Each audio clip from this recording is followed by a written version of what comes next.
नमस्कार। Let's mic के एक बिल्कुल नए जानकारियों से भरपूर शो में आपका स्वागत है, जिसका नाम है कॉर्पोरेट दुनिया। ये सिर्फ एक प्रोग्राम नहीं है, बल्कि एक खिड़की है उस दुनिया की तरफ जहां बिजनेस की चालें, स्टार्टअप्स की उड़ानें, मार्केट की धड़कनें और कंपनियों के भीतर की कहानियां आपको समझाई जाएंगी, आसान, रोचक और भरोसेमंद अंदाज में। आइए सबसे पहले नजर डालते हैं कारोबार की दुनिया की आज की खबरों पर। आने वाले दिनों में भारतीय बाजार में कई परिवर्तन दिखाई देंगे, जो व्यापार और अर्थव्यवस्था को नई उड़ान देंगे। स्वतंत्रता दिवस के मौके पर कल प्रधानमंत्री नरेंद्र मोदी ने लाल किले से दो घोषणाएं की हैं। उन्होंने प्रधानमंत्री विकसित भारत रोजगार योजना लॉन्च की, साथ ही दिवाली तक टैक्स कम करने वाली जीएसटी रिफॉर्म्स स्कीम लाने की बात कही। मोदी ने कहा, आज मैं आपके लिए खुशखबरी लेकर आया हूं। 15 अगस्त के दिन मेरे देश के युवाओं के लिए 1 लाख करोड़ रुपए की प्रधानमंत्री विकसित भारत रोजगार योजना शुरू की जा रही है। इससे 3.5 करोड़ नौजवानों को रोजगार मिलेगा। आज युवाओं के लिए नए नए सेक्टर्स में हमारे नौजवानों के लिए अवसर बन रहे हैं। स्किल डेवलपमेंट, स्वरोजगार, बड़ी बड़ी कंपनियों में इंटर्नशिप, इस पर एक बहुत बड़े स्तर पर अभियान चल रहा है। और इसलिए देश के नौजवानों, आज मैं आपके लिए भी एक खुश खबर लेकर के आया। मेरे देश के नौजवानों के लिए आया। आज 15 अगस्त है। आज 15 अगस्त के ही दिन मेरे देश के युवाओं के लिए 1 लाख करोड़ रुपए की योजना हम चालू कर रहे हैं, लागू कर रहे हैं। आज से प्रधानमंत्री विकसित भारत रोजगार योजना आज ही 15 अगस्त को लागू हो रही है। ये आपके लिए बहुत खुशखबरी है। मोदी ने कहा, इस साल दिवाली में बड़ा तोहफा मिलने वाला है। जीएसटी आए 8 साल हो चुके हैं। हमने उसका रिव्यू किया, उसका रिफॉर्म कर टैक्सेशन को सरल किया गया है। साथियों, इस दिवाली में आपकी डबल दिवाली का काम मैं करने वाला हूं। इस दिवाली में आपको एक बहुत बड़ा तोहफा देशवासियों को मिलने वाला है। पिछले 8 साल से हमने जीएसटी का बहुत बड़ा रिफॉर्म किया। पूरे देश में टैक्स के बर्डन को कम किया, टैक्स की व्यवस्थाओं को सरल किया। और 8 साल के बाद समय की मांग है कि हम एक बार उसको रिव्यू करें। हमने एक हाई पावर कमेटी को बिठा करके रिव्यू शुरू किया, राज्यों से भी विचार विमर्श किया। और मेरे प्यारे देशवासियों, हम नेक्स्ट जनरेशन जीएसटी रिफॉर्म्स लेकर के आ रहे हैं। ये दिवाली के अंदर आपके लिए तोहफा बन जाएंगे। सामान्य मानवीय की जरूरतों के टैक्स भारी मात्रा में कम कर दिए जाएंगे। बहुत बड़ी सुविधा बढ़ेगी। हमारे एमएसएमई, हमारे लघु उद्यमी, इनको बहुत बड़ा लाभ मिलेगा। रोजमर्रा की चीजें बहुत सस्ती हो जाएगी और उससे इकोनॉमी को भी एक नया बल मिलने वाला है। 1 महीने पहले खबर आई थी कि टूथपेस्ट, बर्तन, कपड़े, जूते जैसे आम आदमी के इस्तेमाल में आने वाले आइटम्स की कीमतों में कमी आ सकती है, क्योंकि सरकार मिडिल क्लास और लोअर इनकम फैमिली को जीएसटी में कटौती कर राहत देने की तैयारी कर रही है। सरकार 12% जीएसटी स्लैब को पूरी तरह से खत्म करने या वर्तमान में 12% टैक्स वाले आइटम्स को 5% स्लैब में ला सकती है। इस रीस्ट्रक्चरिंग यानी बदलाव में मिडिल क्लास और आर्थिक रूप से कमजोर लोगों के इस्तेमाल में आने वाले आइटम्स शामिल होंगे। अभी जीएसटी में 5, 12, 18 और 28% के 4 स्लैब हैं। वित्त मंत्रालय ने पीएम मोदी के इस ऐलान के बाद बताया कि केंद्र सरकार ने जीएसटी दरों के सरलीकरण और सुधारों का प्रस्ताव जीएसटी काउंसिल के मंत्रियों के समूह को भेजा है। इसमें जीएसटी के 4 स्लैब को घटाकर 2 करने से लेकर प्रोसेस आसान बनाने जैसे प्रस्ताव हैं। 1 जुलाई को देश में जीएसटी लागू हुए 8 साल पूरे हो चुके हैं। इस दौरान टैक्स कलेक्शन के आंकड़ों ने नया रिकॉर्ड बनाया है।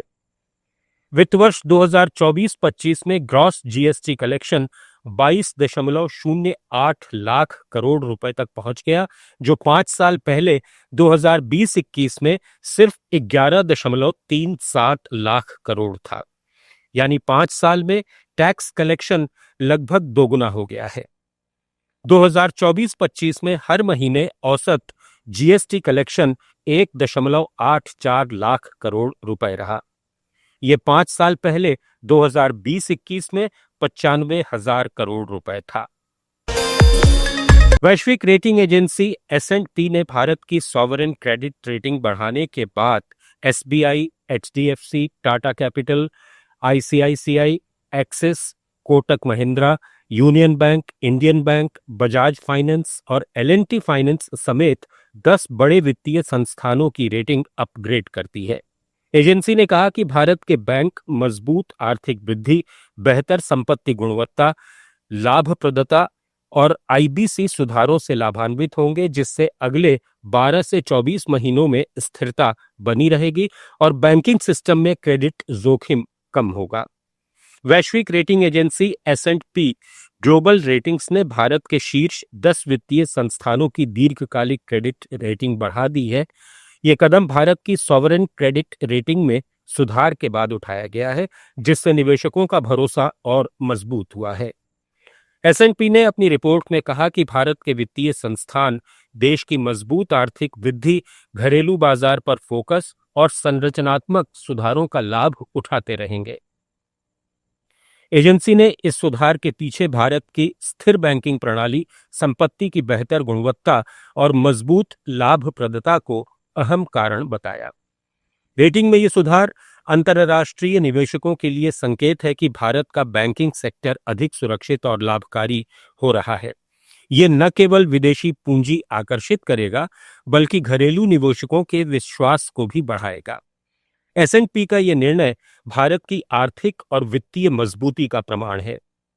18 साल बाद सॉवरेन क्रेडिट रेटिंग में सुधार और उसके तुरंत बाद शीर्ष वित्तीय संस्थानों की रेटिंग अपग्रेड होना यह दर्शाता है कि आने वाले वर्षों में भारत का वित्तीय तंत्र और बैंकिंग सेक्टर और अधिक मजबूत और निवेशकों के लिए आकर्षक बनेगा। भारत आसियान मुक्त व्यापार समझौते FTA की समीक्षा प्रक्रिया अब अगले चरण में प्रवेश कर रही है। वाणिज्य मंत्रालय के अनुसार 11वें दौर की समीक्षा बैठक 6 और 7 अक्टूबर को इंडोनेशिया की राजधानी जकार्ता में होगी। ये बैठक आसियान सचिवालय में होगी और इसकी मेजबानी मलेशिया करेगा। इस चरण का उद्देश्य समझौते को और अधिक प्रभावी, सरल और व्यापार सुविधा के अनुकूल बनाना है। इससे पहले 10वें दौर की वार्ता इसी महीने हुई थी। वाणिज्य मंत्रालय ने बताया कि इस वार्ता में आसियान भारत वस्तु व्यापार समझौते की समीक्षा को आगे बढ़ाने पर ध्यान केंद्रित किया गया। लक्ष्य है कि इस समझौते को ऐसा बनाया जाए जिससे दोनों पक्षों के बीच व्यापार और निवेश के अवसर बढ़ें और व्यापारिक प्रक्रियाएं और अधिक पारदर्शी और आसान हों। 2024-25 में द्विपक्षीय व्यापार $123 अरब पहुंचा, जो मजबूत आर्थिक संबंधों को दर्शाता है। भारत सिंगापुर संयुक्त कार्य समूह की बैठक में सेमीकंडक्टर, व्यापार डिजिटलीकरण, लॉजिस्टिक्स सुधार और कौशल विकास जैसे क्षेत्रों में सहयोग बढ़ाने पर जोर दिया गया, ताकि व्यापार सुगमता और निवेश अवसरों को मजबूत किया जा सके। आसियान भारत के सबसे महत्वपूर्ण व्यापारिक साझेदारों में से एक है। इसकी हिस्सेदारी भारत के वैश्विक व्यापार में करीब 11% है। वित्त वर्ष 2024-25 में भारत और आसियान के बीच द्विपक्षीय व्यापार $123 अरब तक पहुंच गया। यह आंकड़ा न केवल मौजूदा मजबूत आर्थिक संबंधों को दर्शाता है, बल्कि भविष्य में और गहरे सहयोग की संभावनाओं को भी उजागर करता है। सिंगापुर आसियान देशों में भारत का सबसे बड़ा व्यापारिक साझेदार है। वर्ष 2024-25 में भारत सिंगापुर का द्विपक्षीय व्यापार $34.26 अरब रहा। यह भारत का दूसरा सबसे बड़ा FDI का स्रोत भी है, जो भारत की आर्थिक वृद्धि और रोजगार सृजन में अहम योगदान देता है। भारत और आसियान के बीच व्यापार अगले कुछ सालों में 150 अरब डॉलर के स्तर तक पहुंच सकता है। भारत की रणनीति अब इस पर केंद्रित है कि वो आसियान देशों के साथ संतुलित, पारदर्शी और दीर्घकालिक साझेदारी बनाए, जिससे न केवल व्यापारिक बल्कि जियोपॉलिटिकल संबंध भी मजबूत हों। चावल की कमी से जूझ रहे बांग्लादेश का एक बार फिर भारत ने साथ दिया है। हिंदुस्तान के व्यापारियों ने बांग्लादेश को ट्रकों ट्रक चावल भेजे। इसके चलते हिंदुस्तान में चावल के दाम बढ़ गए। हालांकि बांग्लादेश में चावल की बहुत कमी थी, जिसके चलते वहां 20% तक चावल के दाम बढ़ गए थे। ऐसे में भारत ने चावल देकर एक बार फिर दरियादिली दिखाई है। इसका नतीजा ये हुआ कि भारतीय बाजार में चावल की आपूर्ति तात्कालिक रूप से बाधित हुई और 2 दिन में इसके दाम 14% तक बढ़ गए। बांग्लादेश को चावल देने की वजह से भारत में होने वाले हर एक किस्म का चावल थोड़ा महंगा हुआ है। मोहम्मद यूनुस की अंतरिम सरकार ने इंपोर्ट ड्यूटी हटाने की आधिकारिक घोषणा की। इसकी वजह से तत्काल शिपमेंट शुरू हो गया। बांग्लादेश द्वारा 5 लाख टन चावल के शुल्क मुक्त आयात की अनुमति देने के बाद व्यापारी इसे निर्यात करने के लिए दौड़ पड़े। इस कदम से घरेलू आपूर्ति में अस्थायी व्यवधान पैदा हुआ है, जिससे प्रमुख किस्मों की खुदरा कीमतें बढ़ गई हैं। अमेरिकी राष्ट्रपति डोनाल्ड ट्रंप के 50% टैरिफ के बीच भारत ने अगस्त 2025 में रूस से 20 लाख बैरल प्रतिदिन कच्चा तेल आयात किया। यह जुलाई के 16 लाख बीपीडी से ज्यादा है। ग्लोबल एनालिटिक्स फर्म केपलर के आंकड़ों के मुताबिक रूस ने अगस्त के पहले हफ्ते में भारत के कुल 52 लाख बीपीडी आयात का 38% हिस्सा दिया, जबकि इराक और सऊदी अरब से आयात घटा। इराक का आयात 9.07 लाख से घटकर 7.3 लाख बीपीडी और सऊदी अरब का 7 लाख से 5.26 लाख बीपीडी रहा। अमेरिका 2.64 लाख बीपीडी के साथ 5वां बड़ा सप्लायर रहा। आईओसी के चेयरमैन अरविंद सिंह साहनी ने कहा कि हमें रूस से खरीद कम करने की कोई सरकारी निर्देश नहीं मिले। उन्होंने ये भी कहा कि न हमें खरीदने को कहा जा रहा है और न ही न खरीदने को कहा गया है। अप्रैल-जून में आईओसी के कच्चे तेल का 22% रूस से आया। ये स्तर आगे भी बना रहेगा। 50 to 10 days and just a handful of days. Was that threat is the reason why Steve Witkoff heard from them that they wanted to meet? Do you think that's the reason we're having this meeting in Alaska? Because you were about to put on sanctions? I think everything has an impact.